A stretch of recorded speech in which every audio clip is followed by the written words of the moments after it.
நெல்லை ரயில் நிலையத்தில் ரயில்வே வர்த்தக ஆய்வாளர் மதுபோதையில் தகராறில் ஈடுபட்டார். அந்த காட்சிகளை முதலில் பார்க்கலாம்.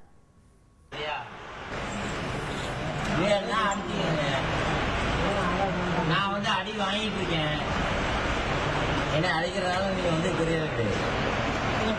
ஆனா ஒரு நிமிஷம்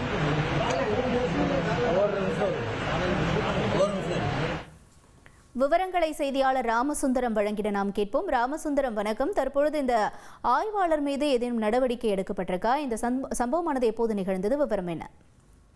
நெல்லை சந்திப்பு ரயில் நிலையத்துல தலைமை வர்த்தக ஆய்வாளராக பணி செய்யக்கூடியவர் அரவிந்த். இவர் நேற்றைய தினம் பணி முடித்து விட்டு அங்கு இருந்த ஒரு பேட்டரி கார்ல மது போதையில் இருந்ததாக கூறப்படுகிறது. அப்போது அங்கு அந்த ரயில் நிலையத்தினுடைய முகப்பு வாயில் அருகே இருக்கக்கூடிய ஆட்டோ ஓட்டுநர்கள் உள்ளிட்டோர் அந்த பேட்டரி கார் அருகே இருந்தபோது அங்கு வாக்குவாதத்தில் ஈடுபட்டதாக சமூக வலைதளத்தில் ஒரு வீடியோ ஒன்று தற்போது பரவி இருக்கிறது.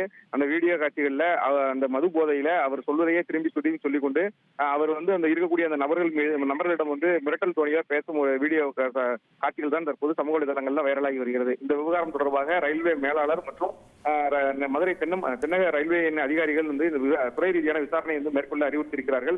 இந்த சம்பந்தமாக துறை ரீதியான விசாரணையும் தற்போது நடைபெற்று வருகிறது. விசாரணையின் அடிப்படையில துறை ரீதியான நடவடிக்கை எடுக்கப்படும் என ரயில்வே துறையின் உயரதிகாரிகள் தெரிவித்திருக்கிறார்கள்.